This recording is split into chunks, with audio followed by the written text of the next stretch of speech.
Saya akan sampaikan beberapa prolog. Taliban, sebagaimana kita ketahui, mengambil alih istana kepresiden Afghanistan di Kabul, sehingga Presiden Afghanistan Ashraf Ghani meninggalkan Kabul pada minggu kemarin di waktu setempat. Nah, kekuasaan Taliban ini membuat kegelisahan di beberapa pihak, termasuk warga Afghanistan sendiri. Kalau kita saksikan di media, warga Afghanistan ini banyak berkumpul di bandara. Kalau tidak salah, sempat saya dengar berita ada satu yang meninggal di bandara di dalam proses tersebut. Tujuannya mereka berupaya untuk keluar dari Kabul. Sementara beberapa negara barat itu berusaha untuk memulangkan diplomat mereka.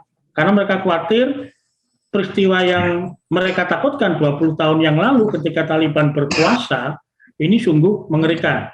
Tidak terkecuali di beberapa negara yang memiliki potensi untuk kebangkitan ideologi yang sama, salah satunya Indonesia.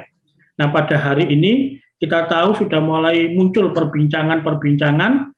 Tadi malam saya sempat melihat di salah satu stasiun TV, itu temanya hampir sama dengan kita, tetapi fokusnya pada perempuan dan remaja. Jadi apa dampak kemenangan Taliban bagi Indonesia? Sementara di internal Muslim sendiri muncul kajian-kajian baru. Bahkan mereka mulai mempertemukan antara ISIS dan juga kelompok Taliban ini. Jadi banyak hal. Nah, hari ini kita akan membahas dari perspektif keberagaman yang ada, terutama bagi kelompok-kelompok non-Muslim dan kelompok-kelompok Muslim pun saya kira kalau kita lihat permasalahan di Afghanistan, ini kan juga konflik antar kelompok Muslim, karena jumlah mereka data terakhir yang kemarin saya sempat baca, 99% mereka Muslim di sana. Ini juga sesama Muslim pun mereka konflik. Sementara juga kemarin saya sempat baca kelompok Hindu dan Sikh itu juga mengalami aniaya di masa-masa Taliban berusaha merebut kekuasaan. Nah, hari ini kita akan membahas bagaimana dampaknya bagi Indonesia. Sudah 20 tahun sebetulnya PBNU itu berkomunikasi dengan berbagai kelompok di Afghanistan. Ya, dan mendekati para ulama-ulama di Afghanistan, baik kelompok-kelompok mujahidin maupun untuk terjadinya perdamaian antara faksi kelompok di Afghanistan. Ya, masa periode pertama Dr. Haji Said Akil Siraj. Periode pertama kepemimpinan Kiai Said Akil Siraj sudah merintis jalan untuk perdamaian Afghanistan. Karena kita punya slogan, punya Islam wasatiyah Nusantara dari Indonesia, dari Nahdlatul Ulama untuk dunia. Ulama mengundang Dr. Burhanuddin Rabbani, Hekmatyar dan lain-lain, dan belakangan kemudian komunikasi dengan kelompok Taliban. Ya. Ya, karena ketika kita dialog dengan kelompok Taliban yang tentunya yang pemimpinnya yang di Qatar ya, itu beberapa kali pertemuan di Turki, di Qatar, dan kemudian di Indonesia tripartit antara Indonesia yang sudah keterlibatan pemerintah Jokowi dan waktu itu masih Pak JK, kemudian bagaimana agar atas pemerintahan Ashraf Ghani juga Presiden Afghanistan yang berkumpul, dan saya sempat bertemu dengan Presiden Ghani juga, ya. Sesungguhnya Taliban yang dulu dengan sekarang itu ada perubahan-perubahan. Ya, kalau dari sisi kelompok agama apa keyakinan teologinya sesungguhnya sama dengan teologinya Nahdlatul Ulama, yaitu mereka itu teologinya Asy'ariyah dan Maturidiyah serta bermadzhab Hanafi, bukan Wahabi sesungguhnya. Nah, dan itulah yang kemudian menjadi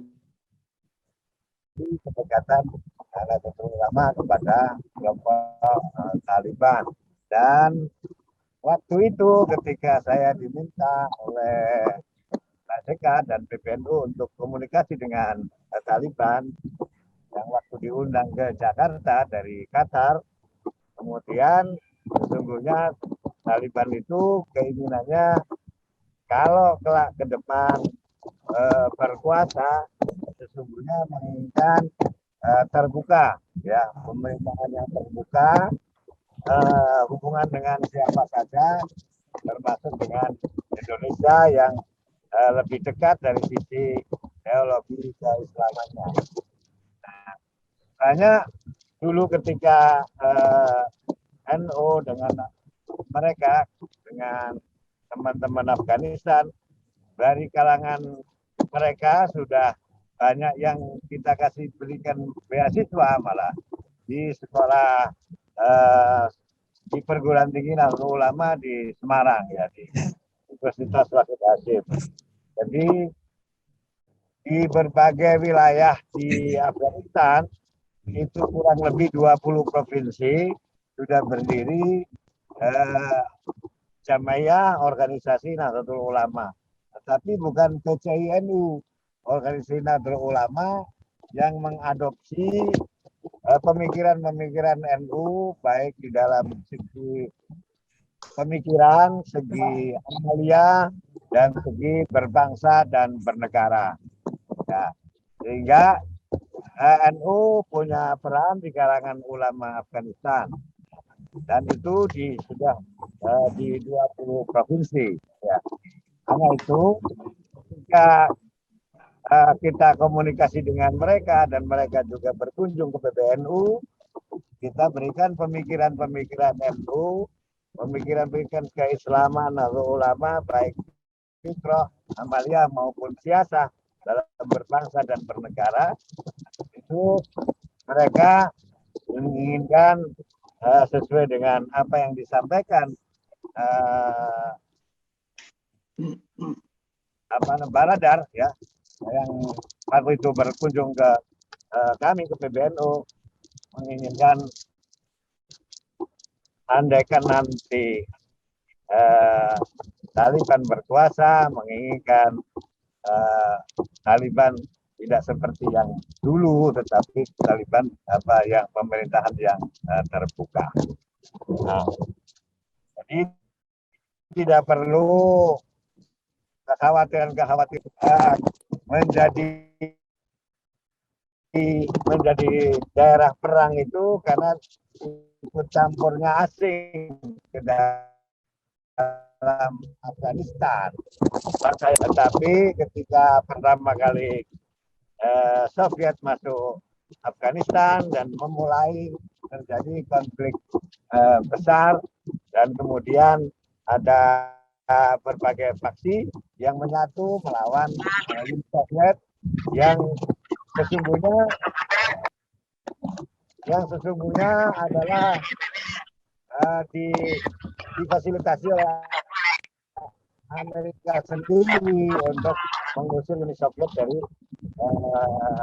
dari Afghanistan. Ya, kemudian Amerika menduduki Afghanistan, membantu pemerintahan yang terakhir adalah Ashraf Ghani kan 20 tahun itu. Nah, selama 20 tahun itu ada Amerika di situ, pasukan Amerika di Afghanistan. Nah, ketika Taliban berkunjung ke PBNU yang disampaikan itu sesungguhnya ingin peralihan pemerintahan, perdamaian dengan penguasa Ashraf Ghani ya. Yang diinginkan itu syaratnya ada paling tidak mereka ajukan ada 3 yang waktu itu. Pertama, bahwa stempel sebagai Taliban sebagai teroris harus dihilangkan. Karena kami ini bukan teroris, bukan ISIS, bukan Al-Qaeda. Ya. Yang kedua, Amerika harus pergi dari Afghanistan. Kami ingin menentukannya sendiri dan membangun pemerintahan bersama-sama. Ya. Kemudian pemerintahan yang ada, yang waktu itu, yang 2 tahun yang lalu, komunikasi terakhir kunjungan ke PBNU, menginginkan agar pemerintahan Ashraf Ghani mengakomodir kepada Taliban, ya, sehingga terjadi pernyataan-pernyataan Presiden Amerika yang akan bahwa paling lambat 3 bulan Taliban akan menguasai Afghanistan dan menguasai Kabul. Ternyata tidak sampai 3 bulan karena memang di provinsi-provinsi itu masih banyak Taliban yang berkuasa. Saya kira jangan terlalu khawatir dengan Taliban, kita masih harus melihat beberapa 1 bulan ke depan paling tidak bagaimana Taliban membangun kekuasaan dan sesuai dengan apa yang disampaikan kepada kita, komunikasi dengan kita, bahwa Taliban akan membentuk pemerintahan yang terbuka dan dengan dan menerapkan hak-hak asasi manusia seperti dulu, misalnya perempuan tidak sekolah, mereka setelah diajak berjalan-jalan di pesantren-pesantren Nahdlatul Ulama, kemudian mereka akan memberikan kepada kaum perempuan untuk bisa sekolah dan bisa bekerja di tempat-tempat di mana memerlukan perempuan bisa bekerja. Jadi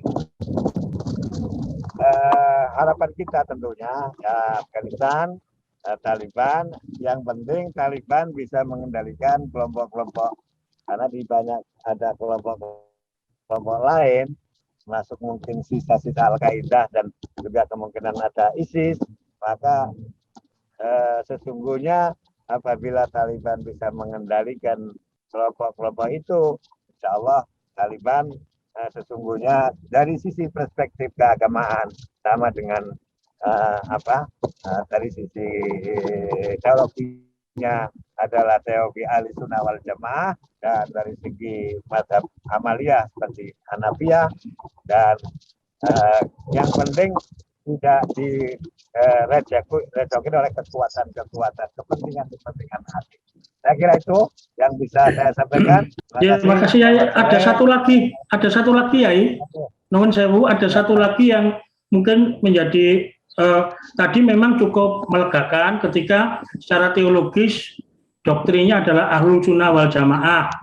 Selama ini NU dengan Islam Nusantaranya itu mendampingi, itu agak melegakan. Tapi satu Yai, yang menjadi satu kekhawatiran bagi kita di Indonesia ini adalah apa yang terjadi di sana itu dalam perspektif yang separuh-separuh ini menyebabkan adanya semangat kebangkitan dari ideologi lain yang sebut saja Wahabi yang sangat menakutkan bagi kelompok lain, terutama non-Muslim. Ini mungkin bisa dijelaskan Yai dampaknya untuk Indonesia. Tadi jenengan sudah jelaskan ini mazhabnya Hanafi bukan Wahabi. Nah mungkin bisa lebih dipertajam supaya kami semua bisa memahami.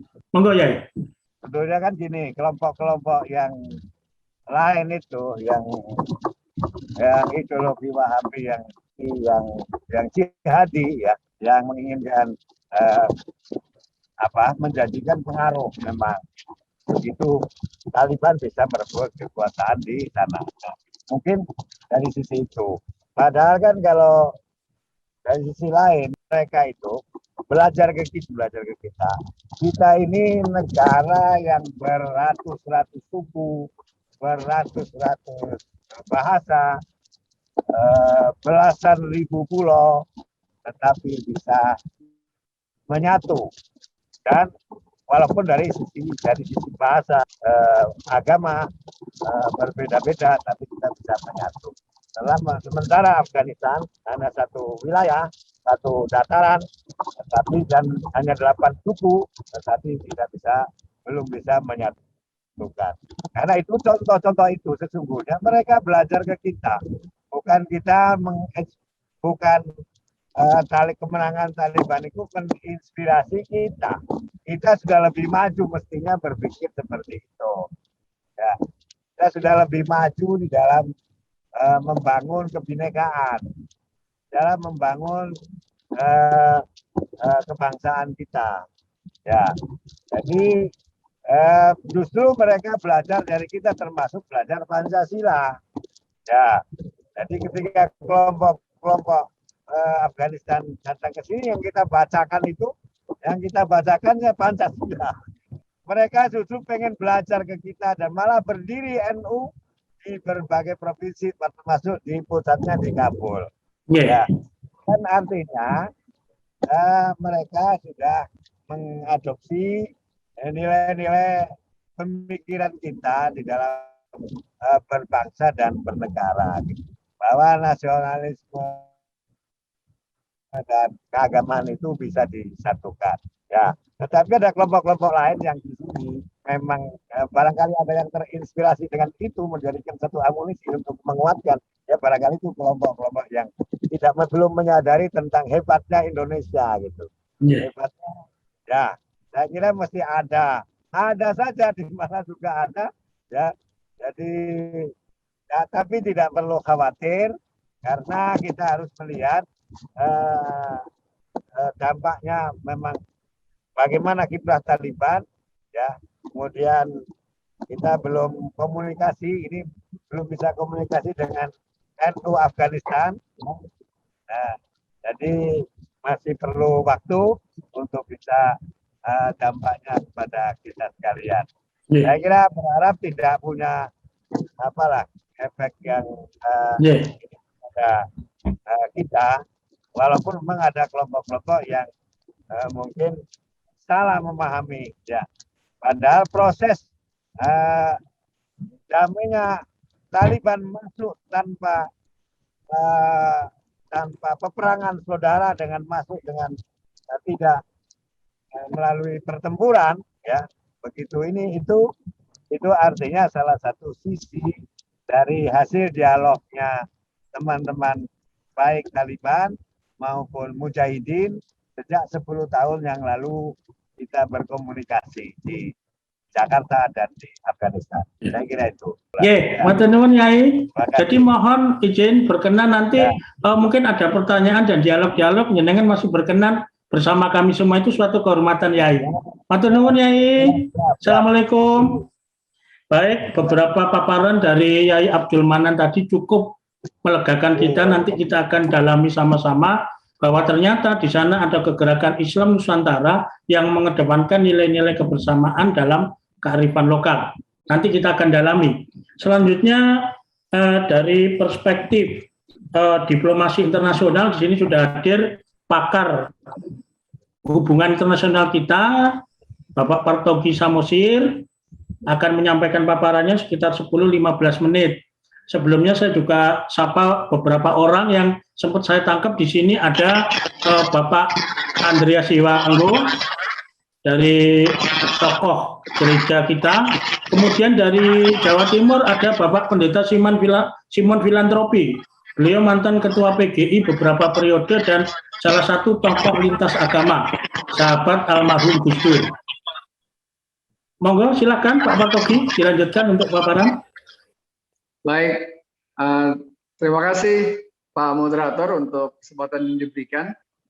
Jadi kalau saya akan lebih banyak bicara mengenai politik luar negeri kita. Jadi pada dasarnya politik luar negeri kita adalah basisnya adalah non-interference principles. Jadi kami tidak akan artinya Indonesia tidak akan ikut campur dalam persoalan internal politik dalam negeri suatu negara, termasuk hal ini adalah Afghanistan. Itu sebabnya posisi kita adalah selalu menghormati perkembangan ataupun kejadian politik yang terjadi di mana saja, di negara mana saja, termasuk di Afghanistan.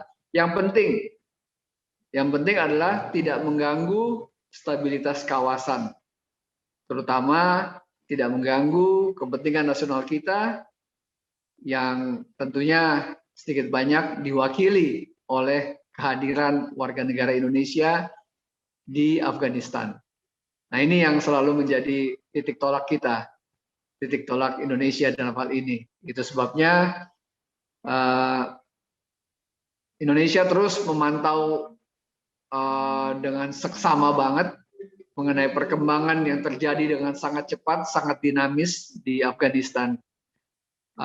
Kita terus berharap bahwa kekuatan domestik Afghanistan itu sendirilah yang akan memutuskan masa depan mereka. Nah, itu sebabnya kalau tadi Pak Kiai sudah mengatakan tidak perlu khawatir, maka saya juga meyakini bahwa sepanjang Taliban ataupun pemerintahan baru ini dapat memperlihatkan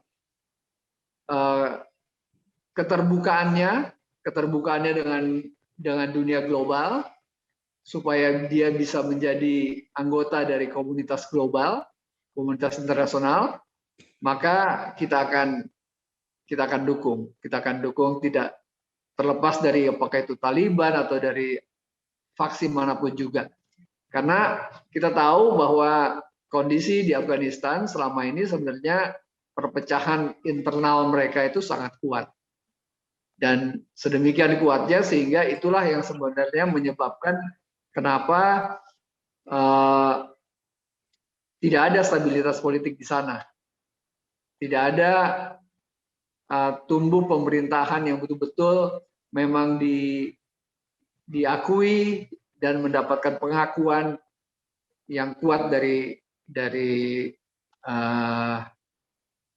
masyarakat di sana. Terakhir ketika pilpres mereka, pemilihan presiden mereka 2 tahun yang lalu itu juga deadlock sehingga akhirnya ya presiden yang melarikan diri ini sebenarnya adalah presiden bonekanya Amerika yang memang dipaksakan oleh Amerika untuk ya sudah kamu duduk di situ gitu, karena memang mereka tidak mampu. Nah, saya kira memang ada dari faktor geopolitiknya ada yang menarik, yaitu bahwa Cina itu mendukung dan siap bekerja sama dengan pemerintahan baru. Nah, ini menarik sekali, ini fenomena yang sangat menarik. Bagaimana kita melihat bahwa memang Cina betul-betul, sebenarnya kalau dalam bahasa kita, Cina betul-betul menerapkan politik luar negeri yang bebas dan aktif. Artinya mereka tidak peduli dengan siapapun latar belakang pemerintahannya. Tapi yang penting mereka bisa masuk, mereka bisa punya pengaruh, dan akhirnya ya seperti kita ketahui di banyak negara, terutama di Afrika dan negara berkembang lainnya, Cina betul-betul menerapkan pengaruhnya dengan luar biasa. Untuk apa? Untuk kepentingan nasionalnya, untuk kepentingan ekonomi nasionalnya khususnya. Nah, ini yang saya lihat menjadi agenda Indonesia juga untuk bisa bermain seperti itu. Karena begini, saya menyadari bahwa sebenarnya kalau di Indonesia ini belum ada ya, bukannya tidak ada, tapi belum ada kekuatan milisi, tanda kutip, karena sebenarnya tidak ada milisi, tapi tidak ada kekuatan milisi tanda kutip di Indonesia ini yang setara dengan Taliban. Belum ada. Kita tahu Polri kita sangat piawai untuk meredam dan menangkap semua antek-antek teroris yang mencoba bermain. Demikian juga TNI siap untuk backup dan segala macam. Dan saya kira itu menyebabkan tidak adanya, tanda kutip sekali lagi, milisi yang bisa bertumbuh untuk menjadi setara dengan Taliban. Namun demikian, tetap saya kira PR terbesar kita adalah, saya meyakini negara kita akan dapat menetralisir gerakan-gerakan ekstremisme kalau pemerintah kita mampu menjadi pemerintah yang mengamalkan nilai-nilai Pancasila dan Undang-Undang Dasar 45, di mana keadilan dan kebenaran itu betul-betul ditegakkan. Saya meyakini itu pasti menjadi kunci sukses bagi Indonesia untuk mengatasi ekstremisme seperti itu. Jadi sekali lagi, saya melihat konteks Indonesia adalah kita menghargai apa yang terjadi di Afghanistan. Kita tidak terlalu meresahkan itu, karena tentu saja ada saja, dan saya juga punya teman-teman yang sudah merasa euforia, wah lihat nih, Taliban sudah berhasil. Kalau gitu gerakan kita juga satu saat nanti akan berhasil.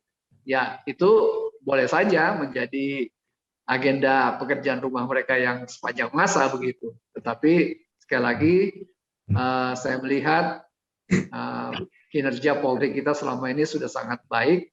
Demikian juga TNI siap membackup.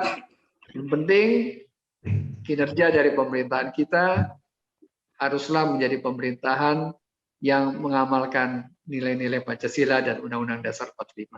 Saya kira demikian Pak, pengantar dari saya. Terima kasih Pak Moderator. Ya, sebentar Pak Partogi, ada yang menarik tadi. Yang pertama Bapak jelaskan bahwa tidak ada milisi yang bisa sekuat Taliban. Tapi di sisi lain, euforia ini kan sudah muncul nih Pak. Yang ditakutkan adalah beberapa simbol-simbol, walaupun faktanya mereka ini yang disampaikan Yai tadi itu mazhabnya Hanafi, tapi kelompok-kelompok yang kita sebut saja misalnya Wahabi dengan ideologi barunya kan tentunya ini menjadi sesuatu yang patut diwaspadai lah. Kira-kira bagaimana? Satu sisi ada euforia, sisi lain mereka tidak kuat. Nah ini bagaimana Pak Partogi dengan dua fakta ini? Ya, seperti tadi saya katakan bahwa memang kita kan tidak bisa menghentikan ambisi ideologis dari seseorang atau suatu kelompok tertentu. Itu ya pengalaman Orde Baru itu sudah membuktikan bahwa ternyata apapun yang mereka lakukan kan gagal. Tetap saja tidak berhasil. Paling hanya tidak muncul ke permukaan, tapi jauh dalam lubuk hatinya tetap ada. Nah ini kita tidak bisa hindari memang. Tetapi yang saya katakan tadi adalah bahwa memang dari pengamatan saya sebagai orang yang lebih banyak berkecimpung di dunia diplomasi, saya melihat ke dalam negeri kita belum ada kekuatan yang bisa setara dengan Taliban. Euforia betul sudah terjadi. Teman-teman saya di banyak grup yang saya ikuti itu sudah sangat wah betul-betul siap ini kita punya semangat baru, punya insentif baru, disuntik baru begitu. Nggak apa-apa, tapi seperti saya katakan, saya sih meyakini bahwa Polri terutama dengan Densus 88-nya, kemudian ada TNI yang terus solid untuk membackup, plus, nah ini yang paling penting, pemerintahan yang betul-betul mengamalkan nilai-nilai Pancasila, maka saya meyakini ketika negara kita menjadi negara yang adil dan makmur, kebenaran ditegakkan, hukum ditegakkan, maka saya meyakini semua pikiran-pikiran mimpi-mimpi ideologis itu bisa saja terus bermain di otaknya, tapi tidak akan mendapatkan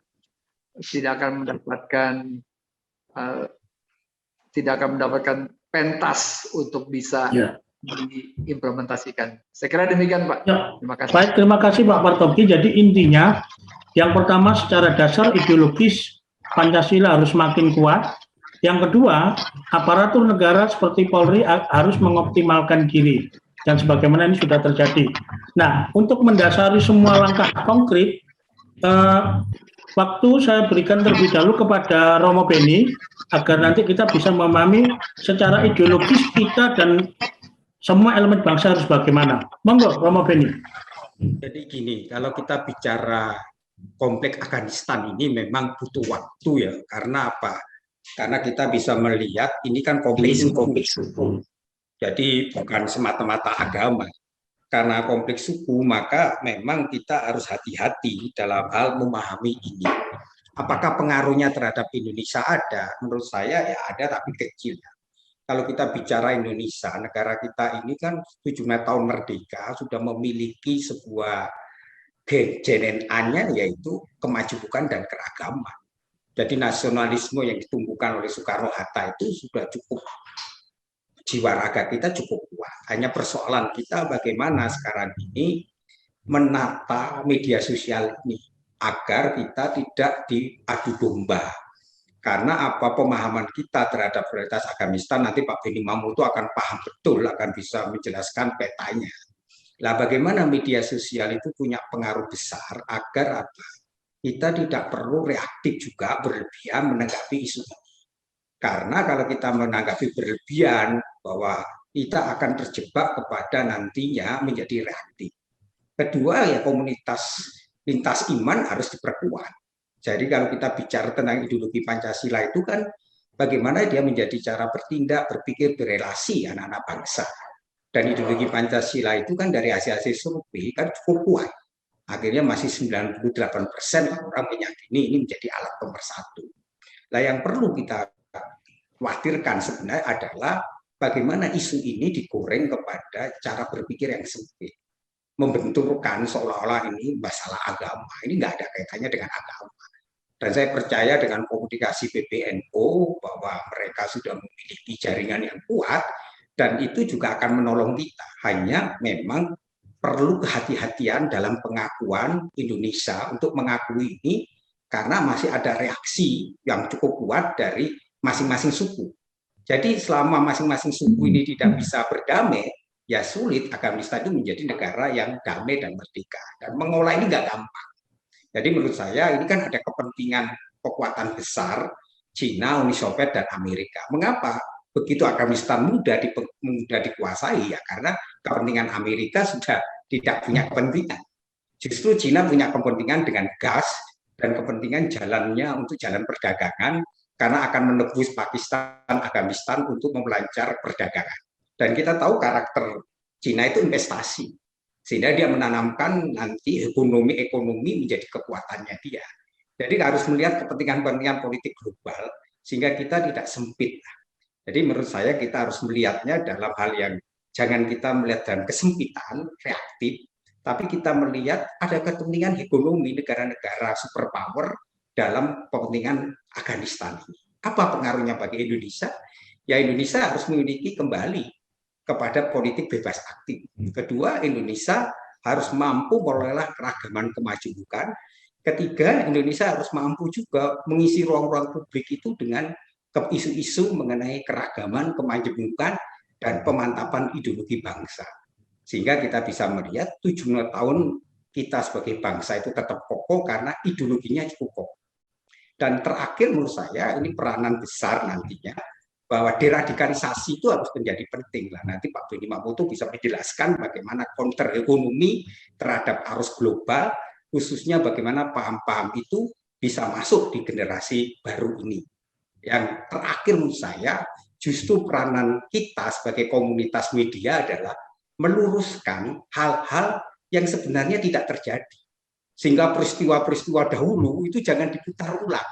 Nah, counter wacana ini yang penting untuk media ke depan, sehingga kita tidak perlu khawatir, sehingga seolah-olah Afghanistan itu ada konflik mengenai yang selalu dieksploitasi, yaitu komunitas, yaitu misionaris, kemudian komunitas Buddha, itu kan isu yang dahulu kalah.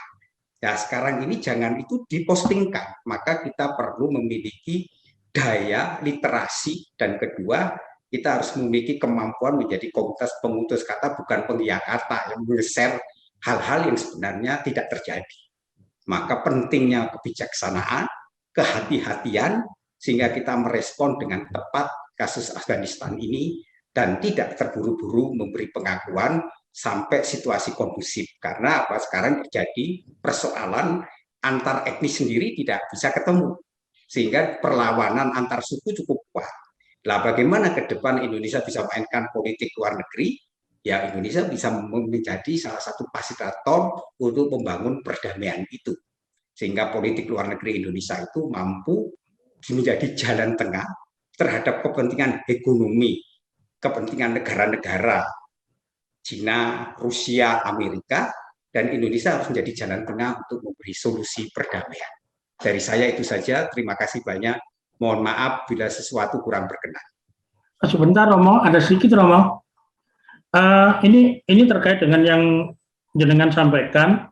Dari kajian kita di Litbang Pewarna, salah satu problem kenapa terutama di kalangan Kristiani sensitif dengan segala isu-isu yang nantinya sebetulnya mengancam eksistensi Pancasila, ini adalah eksistensi kekristenan, ini adalah bagaimana pemahaman terhadap Pancasila. Ada keraguan terhadap implementasi nilai-nilai Pancasila.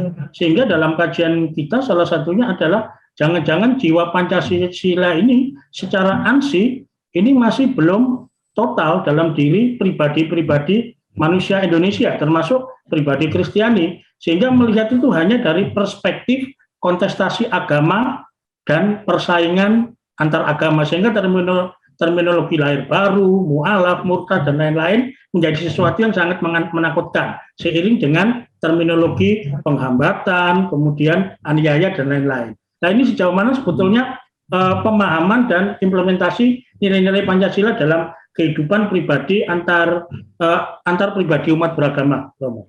Kalau kita melihat ya, bahwa kasus-kasus itu ya terjadi, tapi kasus-kasus itu jangan digeneralisasi seolah-olah situasi kita seperti itu. Enggak. Kalau kita melihat hampir yang 80% itu kan hidup rukun damai. Kalau Anda ke Indi, itu ada namanya pesantren Warisono.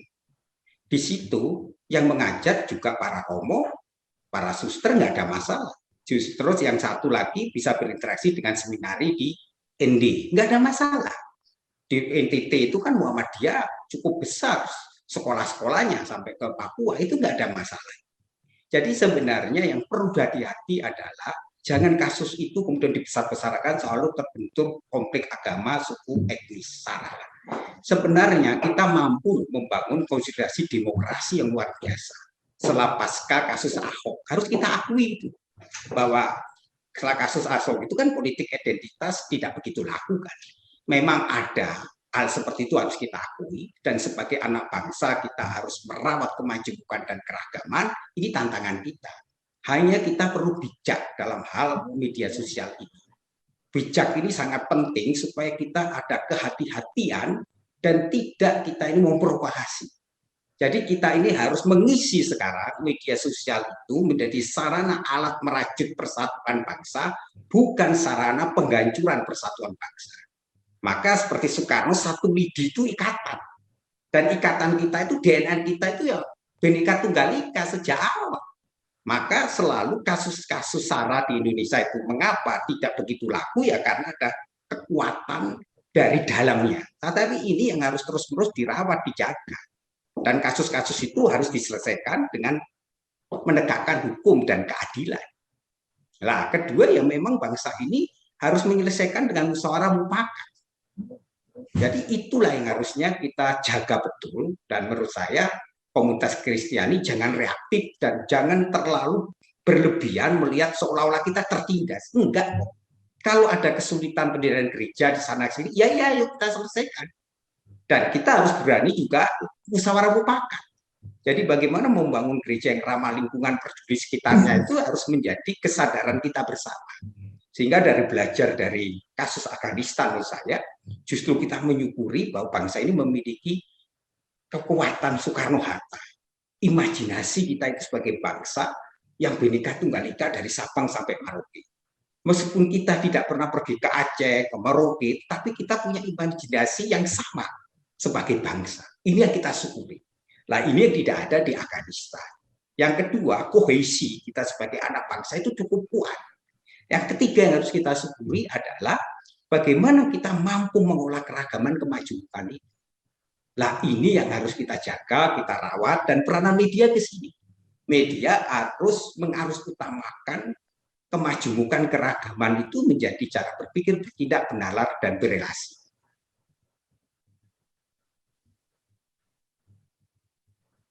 Baik, Romo, sebelum pindah ke Pak Beni, satu lagi. Hari ini Kemenak itu ada program mulai zaman Pak Lukman Hakim, moderasi beragama. Jadi kalau dari paparan Pak Yai tadi, salah satu hal yang paling mendasar terkait dengan sikap berbangsa dan bernegara bermasyarakat adalah pemahaman teologis. Hari ini kita semua agak tenang ketika Pak Yai sampaikan ini pandangan mereka Hanafi, bukan Wahabi. Nah, dari perspektif Kristiani, kira-kira pandangan teologis macam apa dalam konteks berbangsa dan bernegara yang dapat membuat kita ini nyaman, tidak berburuk sangka, dan kita mampu menjadi warga Kristiani sekaligus warga Indonesia yang 100%. Ya, seperti katakan almarhum Insinyur Sugiyopramono Pahlawan Nasional, ya jadilah 100% Kristen, 100% Indonesia. Jadi bagaimana sejak awal kekristenan itu ya selalu melekat kepada keindonesiaan. Jadi menjadi Kristen itu ya Kristen Indonesia, seperti dikatakan Soekarno itu. Jadi sebenarnya bangsa ini mampu mengolah keragaman itu karena apa? Ya karena nilai agama itu beradaptasi dengan nilai kultural budaya.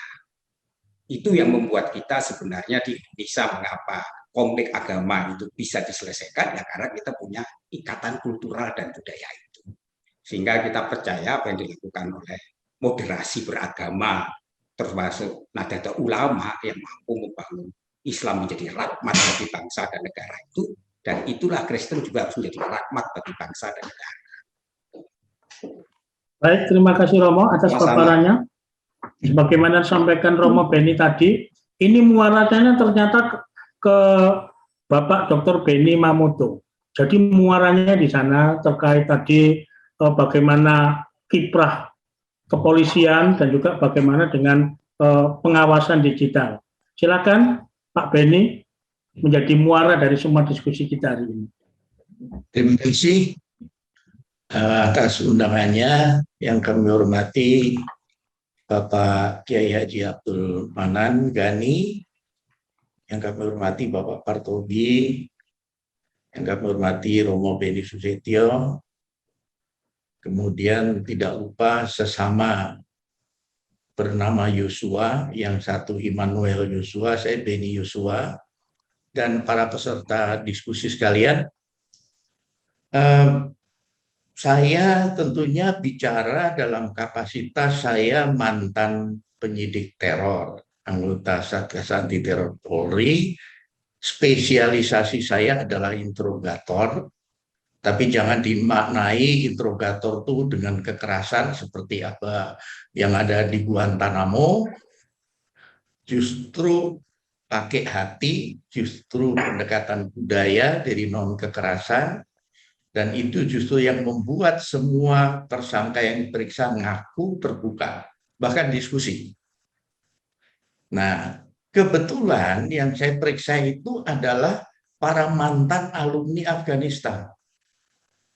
Mereka-mereka yang lama tinggal di sana. Salah satu ada yang lulusan nomor 1 dari Akademi Militer di Afghanistan. Aku mati tinggal tanya jawab. Jadi menarik sekali ketika saya meriksa yang bersangkutan, dia cerita dia terima hadiah berupa pistol dari gubernur akademi karena dia lulus terbaik. Hebat, orang Indonesia lulus terbaik di sana. Padahal pesaingnya dari mana-mana.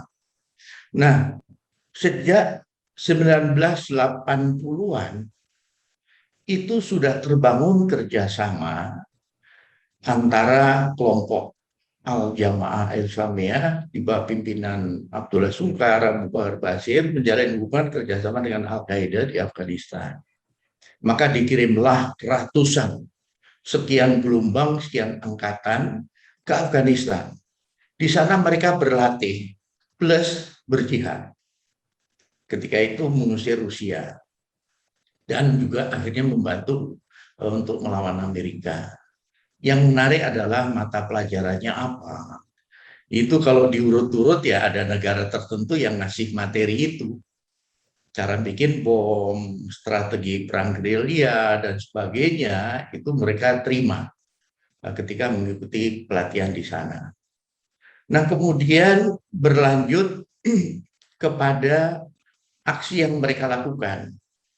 Setelah kembali ke Indonesia sesuai dengan fatwa Osama bin Laden, mereka melakukan aksi di Indonesia. Pertanyaannya, sumber dananya dari mana? Bom Bali 1 terungkap dari Al-Qaeda, JW Marriott sama. Nah, ketika kita telusuri jalurnya, tentunya kalau Al-Qaeda masih kita semua tahu sumbernya dari Osama bin Laden. Tetapi ketika kita membaca laporan ya dari World Drug Report, di sana kelihatan bahwa hasil heroin terbesar di dunia itu dari Afghanistan. Bahkan sekarang sudah tambah hasis. Jadi sekitar 70% itu dari sana. Nah, ternyata mereka aman berbisnis, aman memproduksi, aman bertani opium, itu di backup oleh Taliban. Nah, uang hasil inilah yang diperkirakan ada 40 sampai 60 triliun setahun itu mengalir ke Taliban. Dan sampai saat ini tidak bisa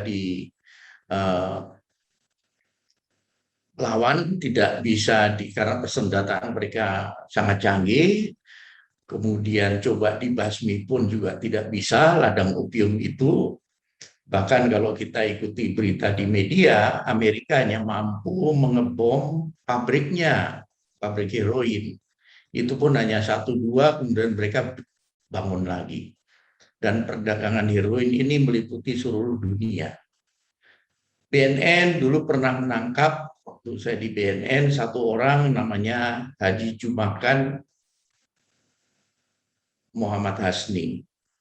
Orangnya tinggi besar, ternyata dia adalah buronan USDA, ternyata dia adalah Taliban, dan ternyata dia adalah distributor heroin yang jumlahnya cukup besar.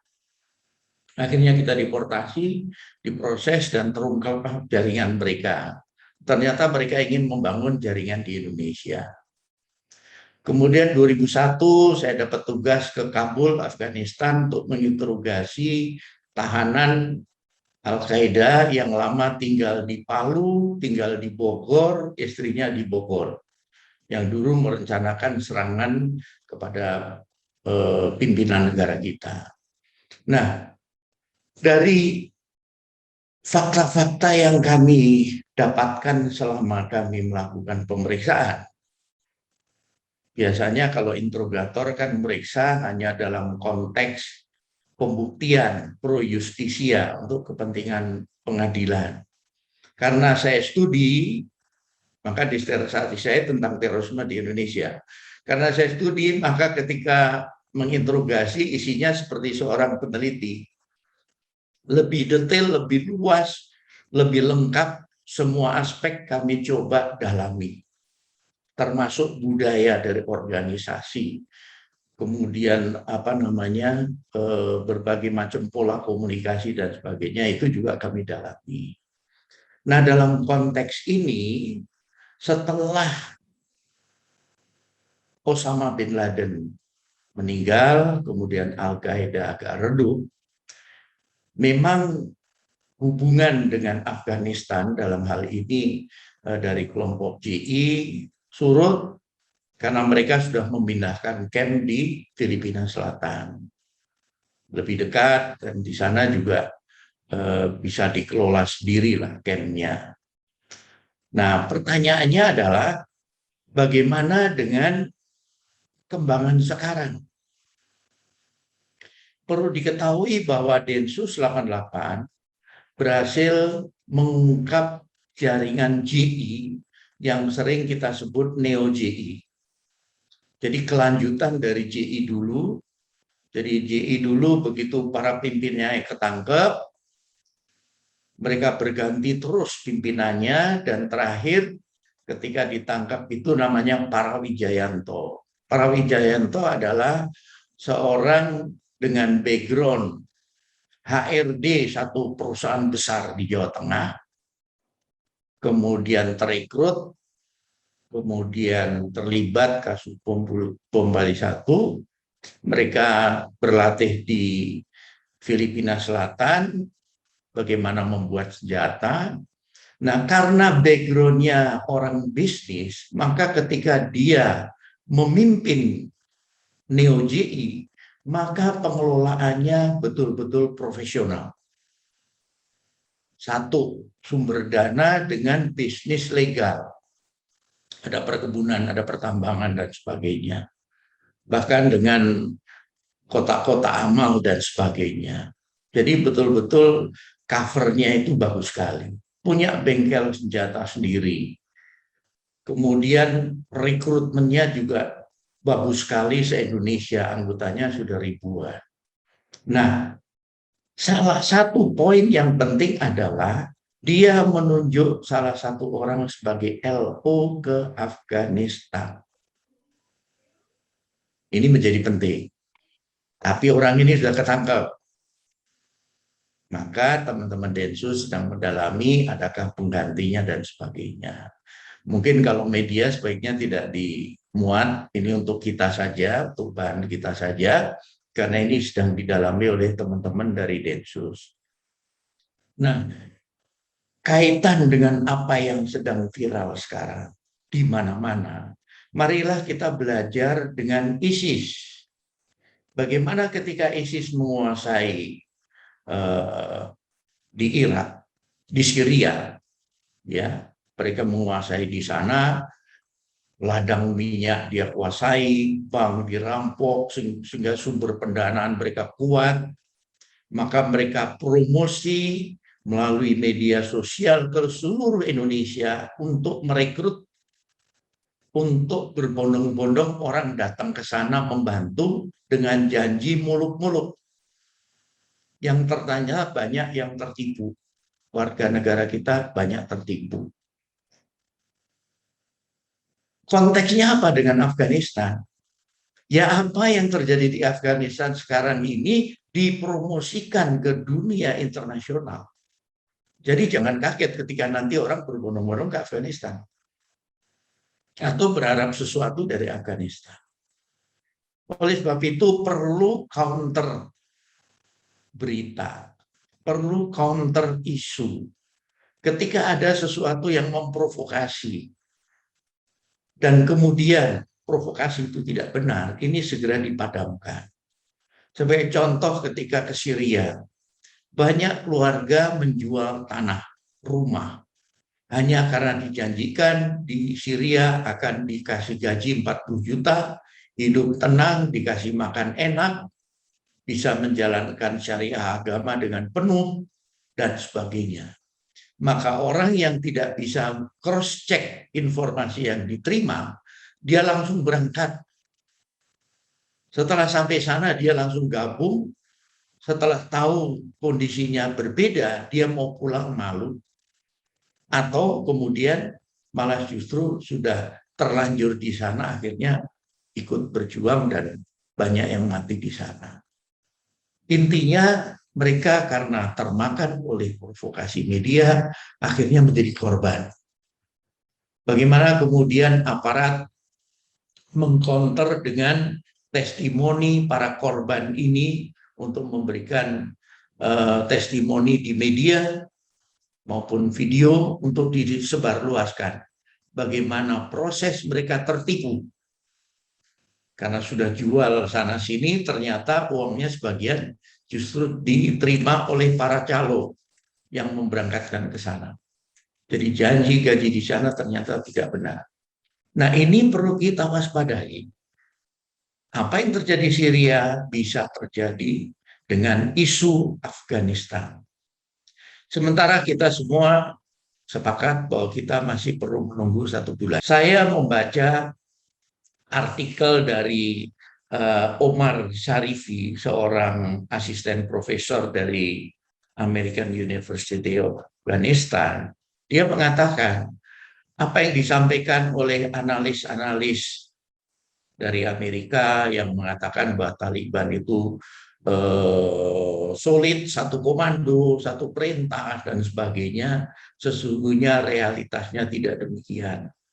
Banyak kelompok-kelompok yang mengaku, yang mengklaim saya bagian dari Taliban, tetapi sesungguhnya tidak. Dia bisa jalan sendiri. Kita bayangkan ketika mereka nanti ada target tertentu, keinginan tertentu, ini tentunya konflik akan muncul. Sehingga apa yang dikatakan bahwa seandainya ada kesepakatan dengan Taliban, ini tidak juga mencerminkan kesepakatan ke seluruh pihak yang mengatasnamakan Taliban. Kemudian berbagai kepentingan negara lain, kita semua juga mengikuti di media, kita bisa baca bagaimana Cina investasinya besar-besaran di Pakistan, sementara Pakistan sangat dominan untuk bagaimana punya akses posisi tawar dengan Taliban. Nah, di sisi lain Cina juga takut kalau Uighur lari ke Afghanistan, kemudian berguru di Afghanistan dan nanti kembali melakukan serangan. Seperti apa yang terjadi, Uighur lari ke Indonesia, terlibat teror di Indonesia, kemudian akhirnya tertangkap, dan selesai menjalani mereka langsung dideportasi kembali ke China. Saya melihat China sangat serius untuk mewaspadai Uighur ini. Karena bagaimanapun itu menjadi ancaman tersendiri. Karena mereka menyerang tidak perlu dengan bom, beberapa kasus sudah terbukti di Beijing, di Shanghai, cukup dengan pisau. Mereka menyerang penumpang di bus saja, itu suasana teror sudah muncul. Nah, inilah tentunya ada kalkulasi tersendiri. Bagaimana harus merangkul Taliban, kerjasama dengan Taliban, dengan Pakistan, dan sebagainya. Artinya masing-masing negara tentunya sudah punya agenda sendiri, kepentingan sendiri, kalkulasi sendiri.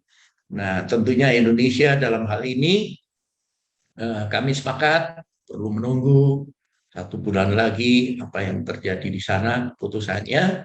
Tetapi dalam konteks aparat keamanan, tentunya poin yang penting adalah belajarlah dari ISIS Syria. Bagaimana provokasi mereka, bagaimana pola rekrutmen lewat media sosial mereka, sehingga banyak masyarakat kita yang tertipu. Lebih-lebih ke Afghanistan, mereka bisa mengiming-imingi. Kita bayangkan saja kalau sumber pendanaan itu dari ilegal bisnis tadi, itu jumlahnya cukup besar. Kalau ISIS begitu ladang minyak ilegalnya diambil alih, maka mereka sudah kehabisan uang. Uang rampokan bank habis, maka sudah tidak punya uang. Maka redup dengan sendirinya. Tetapi di Afghanistan, kita belajar bahwa bagaimana Taliban bertahan dengan persenjataan yang canggih, dengan biaya operasi yang memadai, karena didukung dari sumber pendanaan tadi.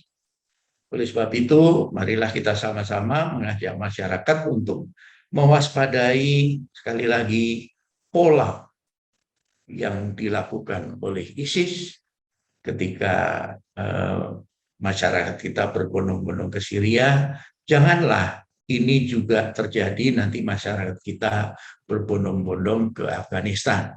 Sementara penduduk Afghanistan sendiri berbondong-bondong keluar Afghanistan. Nah, saya rasa itu yang bisa kami sampaikan, dan yakinlah bahwa teman-teman dari Densus sudah mengantisipasi ini, khususnya untuk pergerakan sel-sel teror. Kalau teman-teman Densus sudah menangkap 53, ini masih berjalan terus untuk nanti sel-sel yang sedang mau bergerak aktif itu bisa diredam, bisa ditangkap dan diproses sehingga ancaman teror terhadap masyarakat kita bisa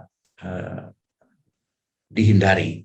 Kita dukung dan kita doakan mereka di tengah-tengah pandemi COVID. Mereka tidak mengenal menyerah, mereka siang malam terus bertugas di lapangan dengan risiko tidak hanya kematian karena ancaman dari teroris, tetapi juga dari COVID.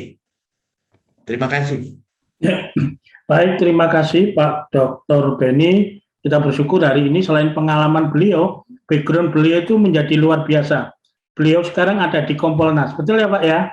Ya, jadi masukan, jadi think tank-nya, penasehat dari Kapolri dan jajaran ini adalah beliau. Jadi masukan bisa diberikan, begitu ya Pak ya? Untuk baik. Sebelum kita lanjutkan ke tanya jawab untuk pendalaman, di sini saya akan sapa dulu, telah hadir juga Bapak Antonius Agus Riono. Beliau adalah mantan Duta Besar dan berkuasa penuh Indonesia untuk Vatikan yang baru purna tugas pada tahun kemarin. Selamat sore. Selamat sore Pak Yusuf. Pak Agus, bagaimana, sehat-sehat Pak? Ya, mungkin ada 1-2 menit bisa sharingkan bagaimana semangat pluralisme yang ada di Vatikan. Kan Vatikan itu khusus, otoritas khusus untuk Katolik, itu bisa menjadi berkat buat kita semua. Silakan Pak, 1-2 menit. Baik, terima kasih Pak Yusuf dan terima kasih para narasumber semua. Secara singkat saya ingin menyampaikan 2 hal saja, bahwa yang pertama tentu dari sudut perspektif pemerintah Vatikan, dia akan melihat tentu sama dengan kita perkembangan apa yang akan terjadi di dalam waktu singkat, dan tentunya nanti dalam 1-2 bulan akan dikembangkan seperti Pak Kiai tadi mengatakan, bagaimana mengembangkan dialog antar umat beragama yang dimana di Afghanistan hampir 100% beragama Islam. Jadi Vatikan punya perhatian yang lebih kuat pada membangun hubungan lintas agama. 1. Dan kedua, sedikit kalau boleh saya tadi menyampaikan kepada rekan saya, Pak Partogi Samosir, yang sudah menyampaikan paparan yang singkat tapi bagus, ingin saya tambahkan sedikit, bahwa kenapa kita perlu melihat perkembangan yang terjadi di pemerintah baru di bawah Taliban ini dalam katakanlah 1-2 bulan, karena proses yang sedang terjadi secara internal, itu tentunya pemerintah baru akan minta atau akan menunggu dukungan internasional terhadap pengakuan pemerintah baru. Oleh sebab itu, nanti apa yang disampaikan secara keluar oleh pemerintah baru tentu disesuaikan dengan keinginan masyarakat internasional, bagaimana supaya pemerintah baru mendapatkan dukungan sebanyak-banyaknya dari negara-negara lain. Karena pemerintah baru tentu menghendaki adanya dukungan internasional. Oleh sebab itu, meskipun 1-2 bulan nanti kita melihat apa yang disampaikan pemerintah baru, namun kita juga tetap alert, tetap waspada, karena itu di dalam konteks mendapat pengakuan internasional. Itu saja Pak Yosua, terima kasih. Oke, hatur nuwun Pak. Satu hal yang singkat, padat, dan sangat luar biasa menguatkan kita. Selanjutnya di forum ini juga hadir, semoga masih ada Bapak Andreas Siwanggo, mantan Ketua PGI dan sesepuh yang tidak sepuh, tokoh yang luar biasa untuk kekristenan. Mungkin bisa disampaikan Pak Andreas Siwanggo himbauannya untuk warga Kristiani terkait dengan bagaimana menyikapi permasalahan ini. Nanti kita akan diseminasi informasi tersebut lewat media kita. Silakan Pak. Baik, terima kasih. Walaupun saya tidak direncanakan berbicara ya. Nah, yang pertama itu tentu saja kita tidak perlu mengintervensi masalah dalam negeri ya. Namun demikian, tokoh resonansinya itu pasti ada. dan resonansi itu akan terasa di seluruh dunia termasuk di Indonesia. Dan karena itu bukan tidak mungkin resonansi itu juga ikut membangun barangkali ideologi-ideologi yang selama ini mungkin ada atau sudah ada. Nah, karena itu sebagaimana tadi dikemukakan Romo Beni itu, bagaimanapun perlu Pancasila atau nilai-nilai Pancasila. Nah, pada saat yang sama saya sangka perlu juga program deideologisasi ya terhadap ideologi-ideologi yang selama ini bertentangan. Jadi bukan hanya dengan memakai media kekerasan atau tetapi deideologisasi, artinya pendidikan nilai-nilai Pancasila itu. Yang kedua, tadi Pak Kiai bicara soal teologi, ya teologi yang menurut beliau itu sama dengan apa yang ada juga di NU dan seterusnya. Saya kira itu kita setuju saja, ya, dan karena itu tidak perlu khawatir. Namun demikian, perlu juga disadari bahwa interpretasi ya terhadap teologi atau bahkan juga terhadap kitab-kitab suci itu tidak selalu sama. Ya, interpretasi itu berbeda-beda, mungkin sesuai juga dengan interesa. Dan kita harus sadar, saya kira, bahwa interesa yang ada pada penguasa macam ini itu adalah kekuasaan, ya, jadi bukan semata-mata teologi, saya kira.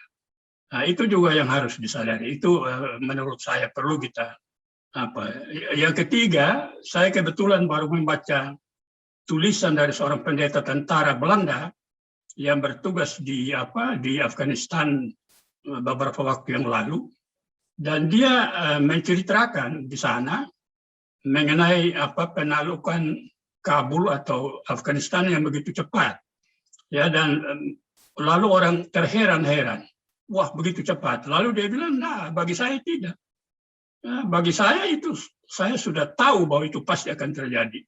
Mengapa? Ya, karena selama ini menurut dia uang yang diberikan kepada pemerintah itu habis dikorupsi, ya, oleh penguasa. Dan yang kedua dia bilang jangan pernah mengandalkan kekuatan asing untuk pembelaan dalam negeri, untuk pembelaan sebuah negeri. Karena interesa misalnya juga para panglima itu ya bukan untuk membela rakyat, tetapi untuk untuk kantung mereka sendiri. Jadi banyak juga sumbangan-sumbangan itu diambil untuk kantung mereka sendiri. Ya, jadi itu menurut dia, dan yang berikut lagi, tidak pernah ada tidak pernah ada di sana pengalihan nilai-nilai. Ya, bahkan untuk kenal pun masyarakat itu tidak. Jadi mereka punya interest sendiri, ya, para penguasa. Saya kira ini perlu untuk kita camkan sebagai bangsa. Jangan pernah mengandalkan kekuatan asing, ya, bagi kepentingan kita sendiri. Ya, saya kira kita punya nilai-nilai, dan nilai-nilai Pancasila itulah yang mestinya diperkuat, ya, dan diteruskan dari generasi yang satu ke generasi yang lain. Itu beberapa catatan saya, Pak. Terima kasih. Baik, terima kasih Pak Andreas Iwango, sehat selalu. Baik, dari diskusi kita yang cukup hidup ini dengan beberapa tokoh yang luar biasa, saya merangkum setidaknya ada 3 pertanyaan yang bisa mewakili semua. Saya tidak tahu pertanyaan itu kok hampir sama, kelihatannya materinya sudah sangat jelas, semangat dan ingin didalami, tapi harus baca dulu. Pertanyaan ini untuk semua narasumber, baik untuk Yai Abdul Manan, kemudian untuk Pak Partogi, untuk Romo Beni, kemudian untuk Dr. Beni Mamoto. Jadi ada 4 narasumber tanya. Jadi yang pertama terkait dengan siapa Taliban yang saat ini berkuasa. Mungkin dari aspek dari Yai Abdul Manan, ini yang generasi kayak apa gitu. Kemudian dari Pak Partogi dan lain-lain. Itu pertanyaan pertama, siapa Taliban. Yang kedua adalah tetap lagi pertanyaan masih muncul di sini, bagaimana kita ini tetap mewaspadai yang namanya kebangkitan ideologi-ideologi, apalagi dalam tantangan global. Ketika ideologi ini bersatu dengan kepentingan ekonomi, yang istilahnya sekarang adanya proxy war, perang asimetris, ini sesuatu ini kan sangat berbahaya. Ideologi bisa hari ini bukan ancaman, seperti disampaikan oleh Pendeta Yewanggo. Tetapi ketika itu sudah bersekutu dengan kekuatan-kekuatan ekonomi, apalagi kita tahu hari ini kan urusannya adidayanya sepertinya itu antara Cina dan Amerika. Hari ini Amerika pergi, Cina datang. Kan itu juga memungkinkan untuk Indonesia. Nah itu pertanyaan kedua. Lalu pertanyaan ketiga, balik lagi bagaimana, ini lebih banyak ke Pak Dr. Beni Mamoto, itu bisa di-sharekan apa dampak dari media sosial. Dan sampaikan Romo Beni tadi, ini kan sepertinya media sosial ini barang kecil, tetapi kekuatan dalam perang asimetris, proxy war ini kan di sini. Bagaimana media sosial digunakan oleh kekuatan lain. Jadi sampaikan Romo Beni terkait dengan GI dan lain-lain. Jadi itu 3 pertanyaannya. Yang pertama saya ulang, pertama siapa itu Taliban. Yang kedua adalah bagaimana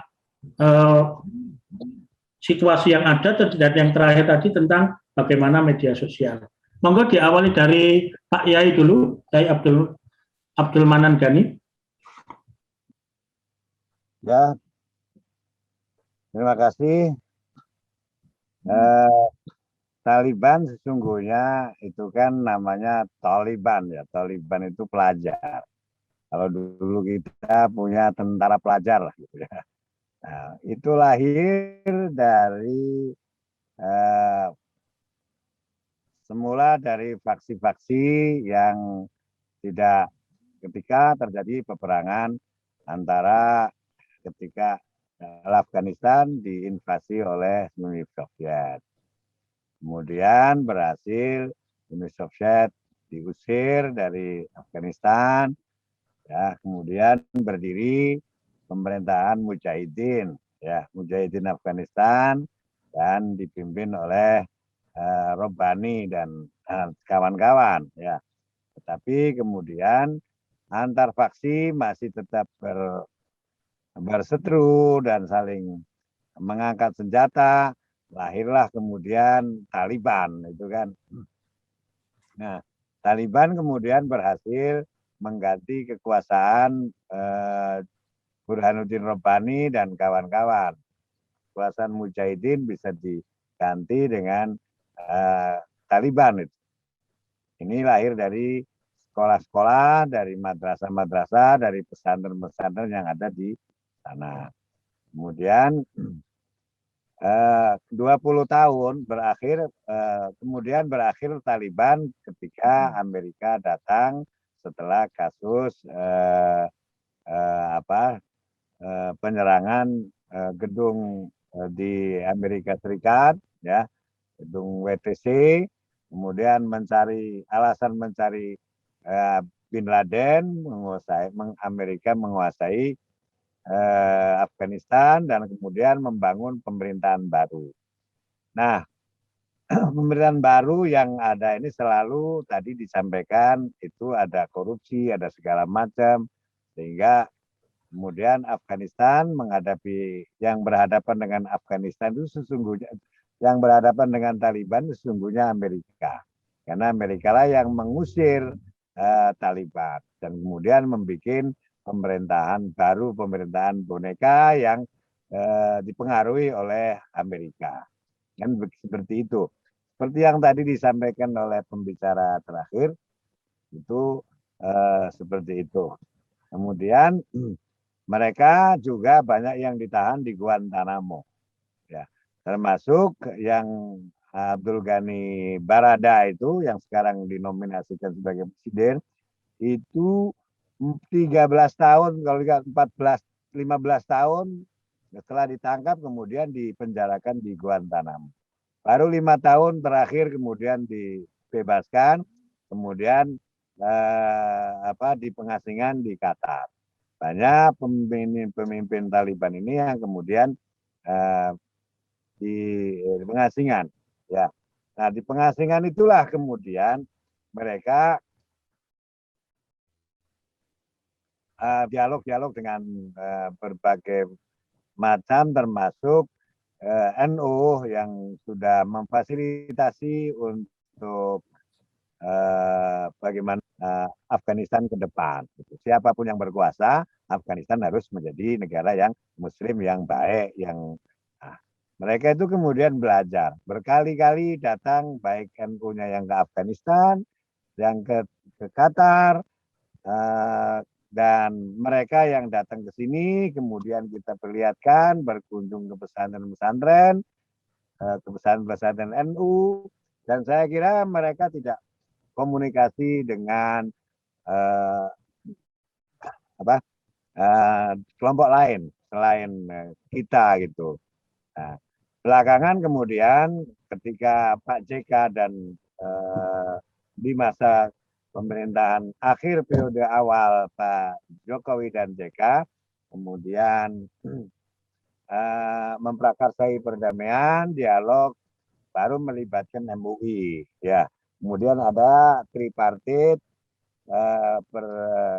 pembicaraan di Istana Bogor, bagaimana antara Taliban, Mujahidin, dan Pakistan, karena Pakistan itu negara tetangga yang ada komunikasi hubungan dan juga hubungan kultural dengan keluarga-keluarga di Afghanistan. Ya, ada termasuk pendukung Taliban juga, secara diam-diam Pakistan mendukung Taliban. Karena itu sudah diajak semuanya dialog, termasuk Abdul Ghani Baradar yang menjadi pemimpin Taliban. Karena itu saya berharap dengan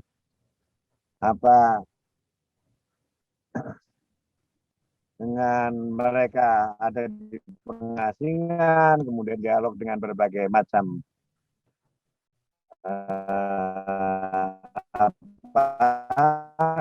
itu akan bertahun lalu tinggalnya di Qatar, langsung bahkan saya ikut ada di dalam berhadapan dengan Abdul Ghani Baradar tentang apa keinginannya, apa yang telah saya sampaikan itu. Kemudian menginginkan negara yang terbuka. Saya kira dibuktikan dengan tadi bahwa keterbukaannya Taliban itu komunikasi dengan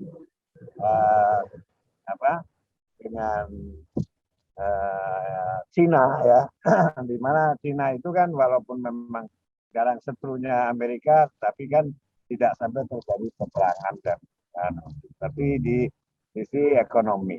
Barangkali itu yang kepentingan perdamaian untuk tadi yang disampaikan oleh Pak Komjen Femi Manoto soal Uighur, soal kepentingan itu masih ada. Ya. Tetapi yang kita khawatirkan bukan dari Taliban sendiri, dari dalam negeri sendiri, tapi ikut campurnya negara-negara tetangga seperti Iran juga punya agenda barangkali, ya, kemudian Pakistan dan Saudi Arabia yang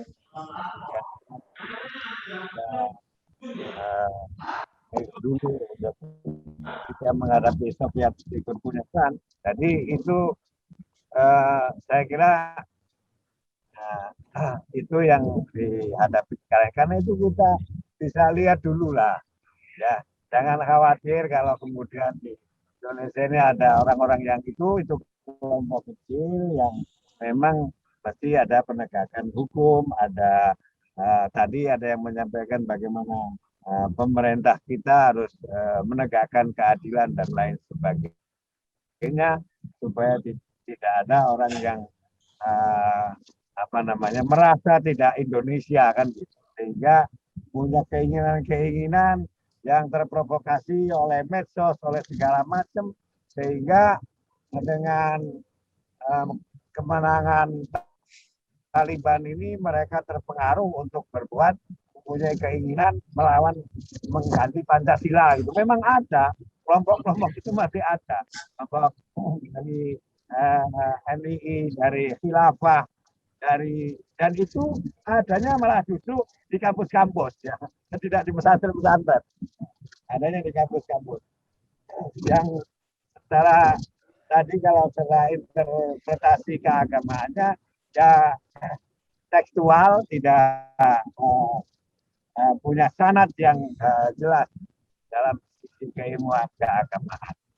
Ya, Pak Romo Beni, saya kira penting. Saya juga kebetulan wakil sekjen Majelis Ulama yang kebetulan diamanati untuk Komisi Kerukunan Umat Beragama, karena itu melalui MUI juga saya tetap menyampaikan pentingnya kerjasama antara kelompok umat beragama supaya tidak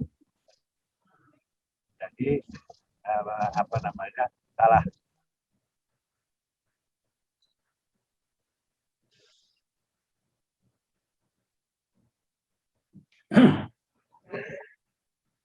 Rupanya ada gangguan di ini lainnya. Ya. Nah, itu kita dagangkan ke negara-negara lain bahwa Islam Nusantara dari Indonesia untuk dunia itu kita akan suarakan, dan salah satunya kita tawarkan kepada teman-teman Afghanistan yang terjadi konflik, supaya tidak terjadi konflik, belajarlah kepada Indonesia seperti itu. Nah, contohnya edukasi keagamaan yang kita dapatkan gitu, yang kita tawarkan itu ternyata di Mesir, di mana itu disambut baik ya, oleh Al-Azhar, oleh di Maroko, di mana. Nah, karena itu kita insya Allah bahwa kita akan menjadikan fitrah keagamaan ini menjadi bukan saja untuk kita, tetapi kita tawarkan untuk manusia. Dan kita tawarkan juga tentang Pancasila itu jadi terbaik ya di dalam bagaimana membangun kebangsaan, kebinekaan di antara kelompok-kelompok kita. Dan menurut saya di Afghanistan masih ada kelompok-kelompok lain selain Taliban yang kali ini masih pemegang senjata juga. Jadi kita berharap Taliban bisa mendamaikan semuanya dengan keterbukaan, dengan amnesti, dengan apa yang dijanjikannya untuk hidup berdamai dan terbuka, itu bisa terwujud. Tentu kita semua tidak menginginkan negara lain terus dalam konflik. Sehingga kita berharap itu, dan berharap tidak berdampak kepada kita. Bahkan kenapa Indonesia itu diminta menjadi juru damai dulu, masuk Pak Jokowi datang ke sana kan nggak jauh. Ada kepentingannya, sama-sama punya ideologi keislaman Ahlussunnah wal Jamaah. Saya kira itu yang bisa saya sampaikan. Matur nuwun Nyai. Selanjutnya monggo Pak Partogi, tadi kan sudah disampaikan Nyai terkait dengan siapa itu Taliban. Ada yang menarik di sana tentang konstelasi kekuatan internasional yang non keagamaan, yang justru ini berbahaya. Nah, ini mungkin bisa dijelaskan Pak Partogi dari perspektif hubungan internasional, sejauh mana itu bisa mengancam bangsa kita. Silakan Pak.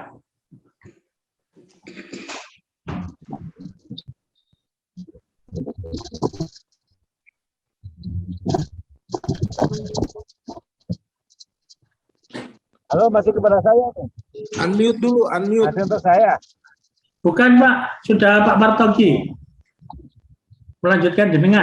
Ya, silakan.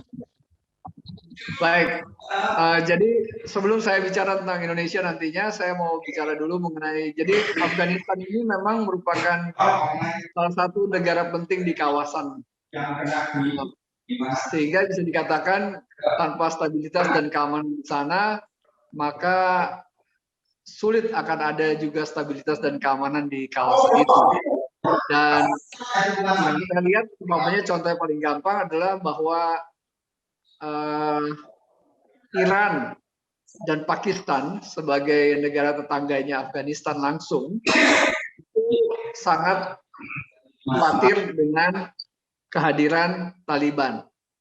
Ini ketika Taliban belum menjadi penguasa. Nah, sekarang Taliban sudah menjadi penguasa. Nah, kita harus menunggu juga bagaimana respon dari Pakistan maupun juga dari Iran mengenai munculnya Taliban menjadi penguasa baru di Afghanistan.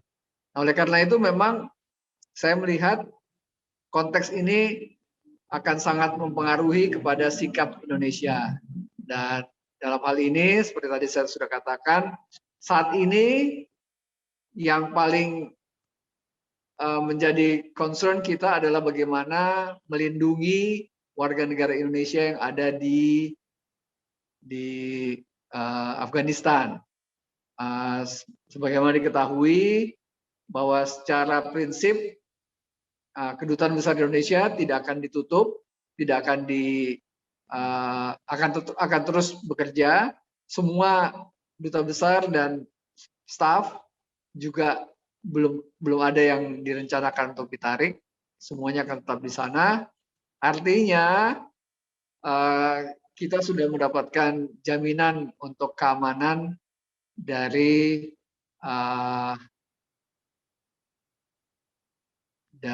kantor maupun untuk kantor Kedutaan Indonesia maupun juga stafnya semuanya termasuk Bapak Duta Besar. Jadi ini satu hal yang bagus. Namun untuk warga negara Indonesia lainnya kita sedang mempersiapkan kemungkinan terburuk, yaitu melakukan evakuasi. Begitu.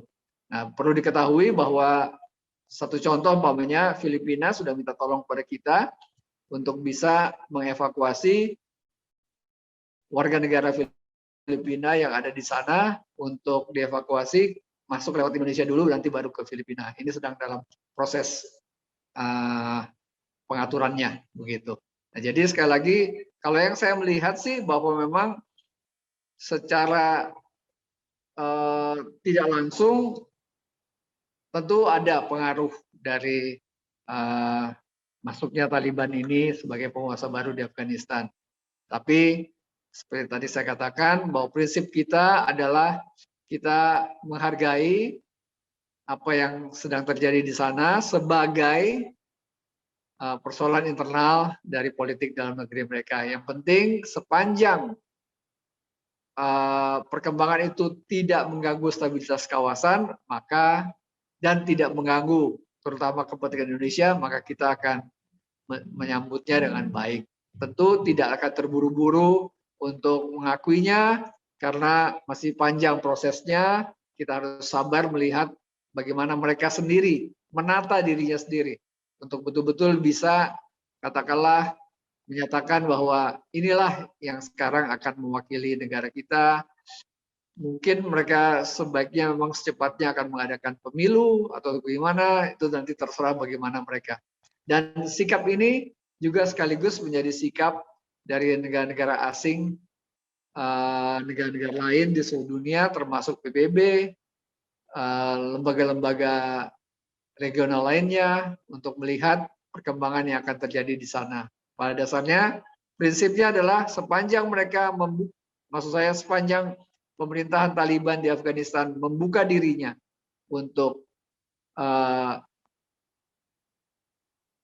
bekerja sama dengan dunia global, maka tentu saja dunia global akan siap untuk merangkul mereka untuk bersama-sama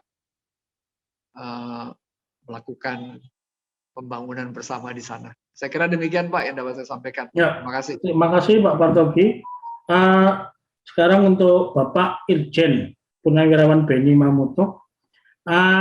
Dari semua yang dijelaskan tadi Pak, tentunya tetap ada ancaman non-religius terkait dengan intervensi asing, dan tentunya Polri sebagai garda terdepan dalam pengamanan dan ketertiban nasional. Kira-kira apa strategi umum yang sedang disiapkan dan sudah direncanakan Polri untuk mencegah ini dalam konteks perang asimetris dan lain-lain? Tentunya ketika itu saling berhubungan kan berbahaya, dan tidak menutup kemungkinan euforia bisa menjadi kekuatan besar. Silakan Pak.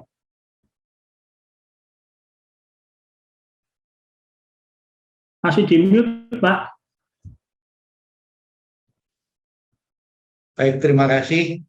Dalam konteks ini memang yang diutamakan sekarang sambil menunggu apa yang terjadi perkembangan di Afghanistan, dari jajaran Direktorat Cybercrime dengan patroli cybernya terus memantau adakah pihak-pihak yang memprovokasi dengan isu-isu yang tidak benar, kemudian adakah hal-hal yang mirip-mirip dengan apa yang terjadi di Syria dulu oleh ISIS, ini terus dipantau. Dan teman-teman dari Densus sudah mengantisipasi dengan fokus juga pada pihak-pihak yang punya link atau jaringan ke Afghanistan. Nah, ini langkah-langkah yang bisa dilakukan untuk mencegah jangan sampai nanti ada akibat yang lebih serius lagi ke depan. Jadi lebih ke dunia mayanya dulu ini yang digarap. Kalau yang secara fisik di lapangan sih penangkapan ini berlangsung terus. Itu kelompok yang saya sampaikan tadi punya LO ke Afghanistan. Nah, ke Afghanistannya tentunya kan nanti dengan siapa, kelompok mana di sana mereka bersinergi, ini juga sedang dikembangkan terus untuk mencegah jangan sampai sinergi itu kemudian nanti mengancam keamanan di Indonesia. Nah, provokasi yang dilakukan oleh kelompok-kelompok yang memang punya kepentingan tertentu, agenda tertentu, itu selalu ada. Jadi tidak hanya dari kelompok yang sudah teridentifikasi oleh aparat kepolisian sebagai kelompok yang terlibat aksi terorisme, karena ada sekian banyak kelompok, ada JAD, MIT, JI, dan sebagainya, tetapi juga kelompok-kelompok yang katakanlah sudah dibubarkan oleh pemerintah, mereka tidak puas dan sebagainya, mereka juga punya jaringan luas, itu juga tidak akan diam. Dan ini hanya bisa ditangani dengan baik apabila seluruh elemen masyarakat bekerja bersama-sama. Jadi BSSN kerja, kemudian Kominfo kerja, dari Polri kerja, dari BIN, lembaga intelijen yang ada, dibantu dengan civil society, jadi penting peran civil society dan semua elemen masyarakat untuk mewaspadai, sehingga kalau mendeteksi ada sesuatu gerakan ataupun isu yang sedang dikembangkan, tidak ada salahnya dilaporkan atau diinformasikan ke Direktorat Cybercrime Polri. Sekarang secara online bisa, maka hal itu akan sangat membantu untuk nanti dilakukan langkah-langkah antisipasi. Saya rasa itu. Baik, terima kasih Pak Beni. Romo Beni Susetio. Mohon izin Romo Beni.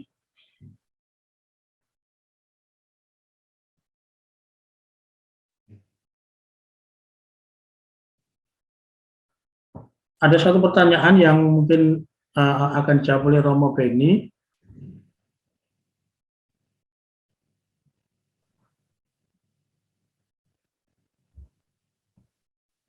Romo Beni, mohon izin.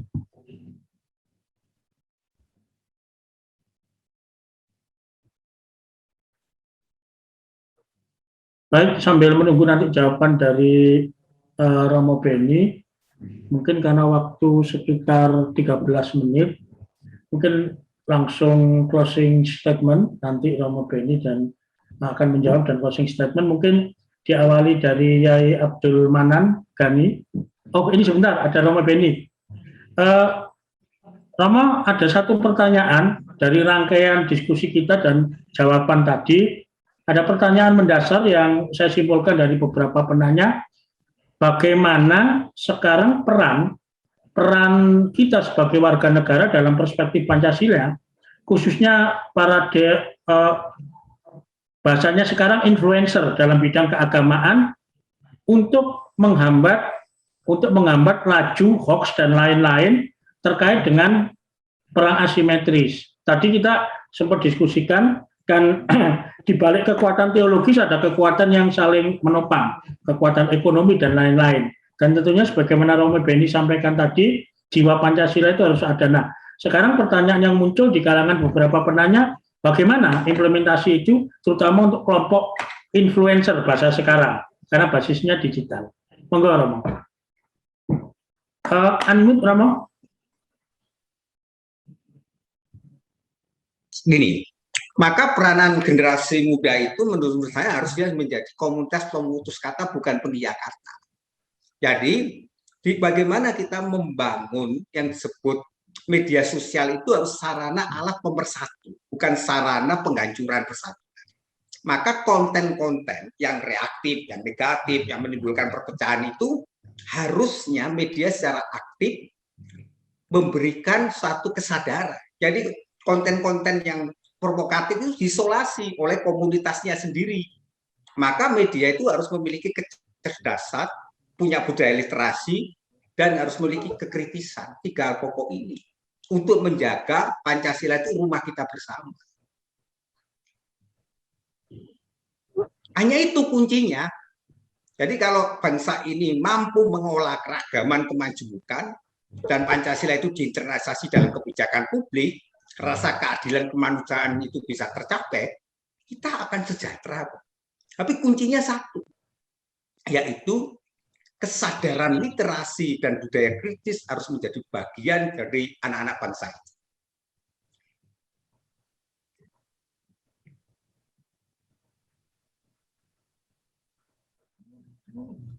Baik, terima kasih Romo. Sekalian closing statement Romo. Jadi saya itu percaya bangsa ini mampu mengolah keragaman dan kemajuan karena bangsa ini memiliki sudah dari sejak lahir DNA kita itu sudah Bhinneka Tunggal Ika. Maka kasus Afghanistan menjadi warning kita bahwa kita harus juga mengolah keragaman kemajemukan itu dengan bijak, dan mari kita menggunakan media sosial menjadi alat pemersatu, bukan alat penghancuran kemanusiaan. Ya, luar biasa. Terima kasih Romo, optimisme yang dahsyat. Selanjutnya saya persilakan untuk Yai Abdul Manan Dhani untuk closing statement.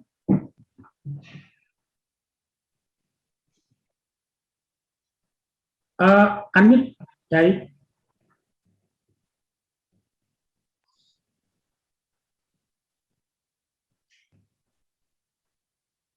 Masih di mute, Yai.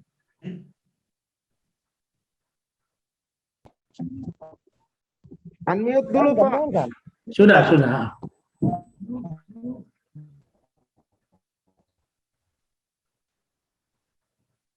Ya.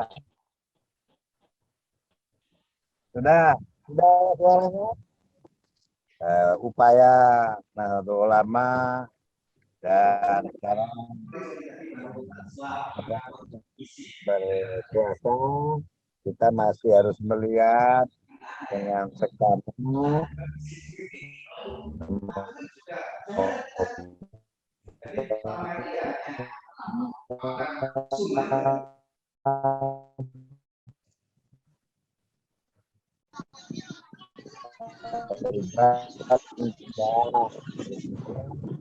sekarang dengan dasar baik dari kitab suci maupun dari keinginan fitrah manusia menginginkan kehidupan yang damai, aman, sehingga bisa membangun negerinya dengan baik. Itu keinginan semua secara fitrah, ya. Itu. Karena itu jangan sampai ada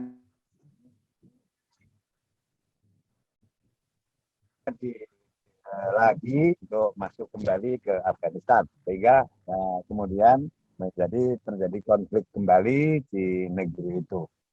Ya,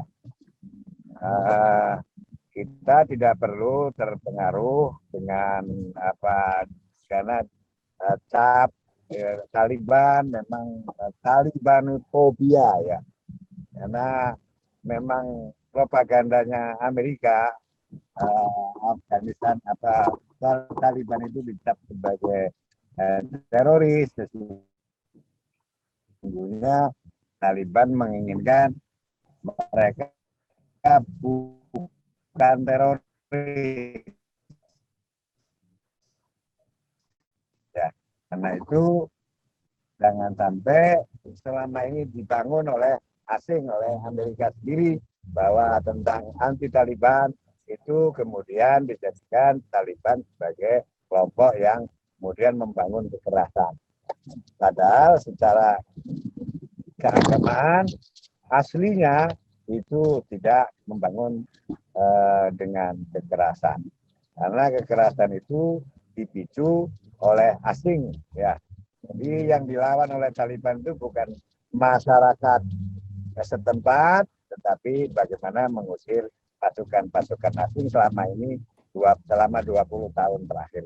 Karena itu kalau ada pengiriman orang Indonesia yang ikut berjuang di Afghanistan, itu juga dalam rangka mengusir tentara asing itu. Saya kira ketika kemudian mereka hidup damai, akan bisa menolak dari anasir-anasir lain yang ketidakstabilan di Afghanistan.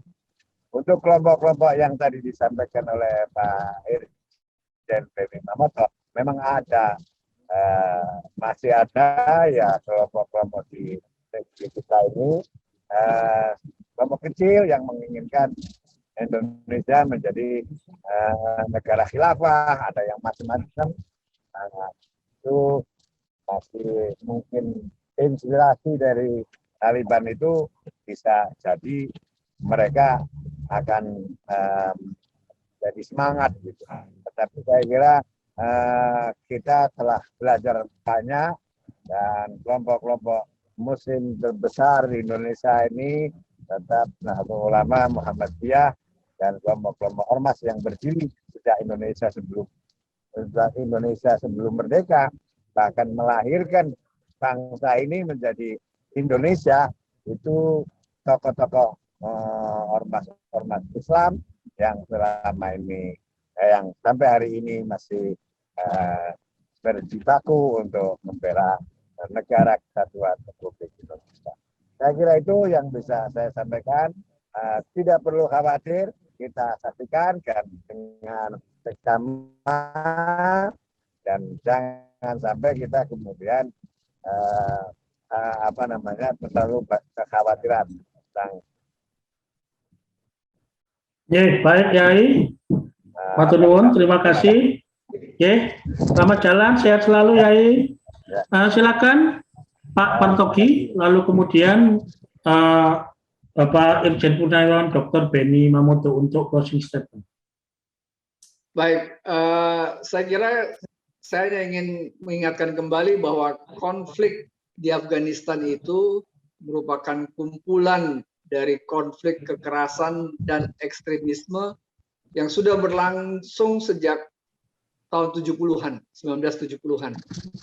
Dan kita tahu bahwa Taliban itu justru dibentuk oleh Amerika ketika Amerika ingin menyingkirkan Rusia dari Afghanistan. Jadi, dan kita melihat bahwa dalam konflik di Afghanistan itu ada berbagai aktor, baik aktor negara maupun aktor non-negara yang terlibat di dalamnya. Seperti Saudi Arabia, Iran, Taliban, ada Al-Qaeda, juga ada keterlibatan Amerika, Pakistan, Iran, Rusia, dan yang paling baru adalah Tiongkok.